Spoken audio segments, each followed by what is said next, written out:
Hey guys, Monkey DKS here, back with another tutorial, and this time I'm going to talk about enchanting rooms. In 1.2.5 and earlier, enchanting rooms require 30 bookshelves in a square like this, 2 high, 3 by 3 with the corners put in, everything but these two here, which would make it 32, in order to get your maximum enchantments, the high 40s and the level 50. In 1.3, they are moving so that you only require 15 bookshelves in the same pattern, but not too high, and you'll get the same level enchantments that way. I'm running 1.2.5, so you won't see those here. If you wanted to make a variable speed, a variable power enchanting room, traditionally you could put something so you block some of the bookshelves, or you know, torches or whatever you want to do there. But it's a lot more fun to do it with pistons. Now, not having played with 1.3, I don't know if it's necessary to do this, but it'll be fun and it'll look cool anyway. Okay, as a quick explanation, it's not strictly necessary to do something like this in 1.3, but if you wanted to get 3 options that are all lower because you're specifically going for a certain number, then yes, this is still useful.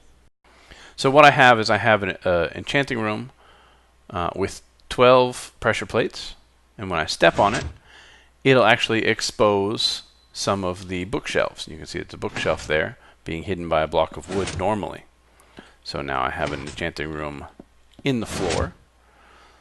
I can open up 2 pistons, 1 piston, 3 pistons,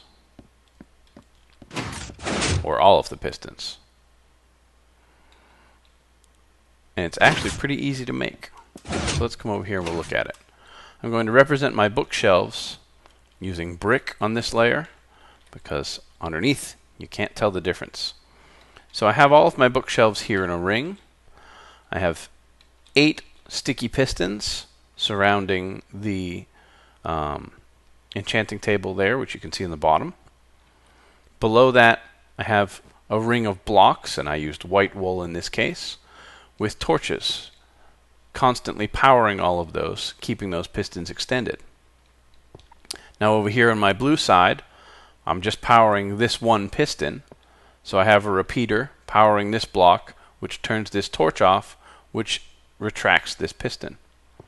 On the green side, I power these 2 blocks, which it retracts these 2 pistons, and it exposes only 2. On this side, I'm powering 3 blocks, so that will retract those 3 pistons and bring it down. And on the red side, this gets a little more complicated, but I'm only specifically powering these 2 with the red, and then I have to connect a line to orange, blue, and green. So let's look at that over here. Starting again on the blue, I have 3 pieces of wire underneath the 3 pressure plates up above, and I simply bring that down here, down here, down here, and connect it to this repeater that we already put in. On the green side, same thing. 3 redstone wire below the pressure plates. Bring it down, connect it to these 2 repeaters. Same thing on the orange, and comes down. Now over here on the red, this is where it gets a little complicated, but it's not too bad. I have 3 wire coming down, powering these 2 repeaters. But I need to get that same power around to other places. So what I'm going to do is I'm going to finish this line over to here. I'm going to run a wire to here, but before I connect it, I'm going to put a repeater in so that when you power the orange, you're not also powering the red. So this is not actually repeating any of the signal, it's just preventing the signal from coming in as a backflow. Over here, I'm going to do the same thing to blue. I'm going to add my wire in. And I'm going to put a repeater in so that the blue side cannot power any of the red. And then lastly, I'm going to do the same thing with the green. I'm going to come back here, and I'm going to put a repeater back here because that's a little too far for the 15 block limit of redstone. Now you'll notice right here I have a problem where my blue now connects to my red, and I'm very simply going to put a block there just to keep it from doing that. I could also extend this out one more block so it's further away, but I liked keeping the whole thing within the area that I was working. So now with all of that done, I have my blue, once again working just one of them. I have the green, bringing down 2 of them. I have the orange, bringing down 3 of them. And I have the red, which brings down all of them.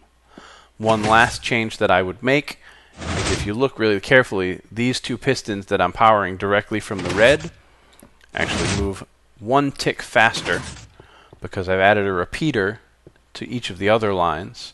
So I'm just going to take these 2 pistons, these 2 repeaters, and put them on 1 tick delay. So now when I walk on it, all 8 pistons will retract at the same time. It may turn out that this is all we need for the 1.3 update. Again, I haven't tested it, but I wanted to see if I could do this anyway. As far as I'm concerned, for 1.2.5, until I get the update, because I only work on the released builds with our server, I'm just going to do that and work with it that way, and then reach over and try and figure out how to do that. So I hope this helps you guys. I hope it's a nice, easy build for you. But I appreciate all the support. Thanks for watching, and I'll catch you guys next time.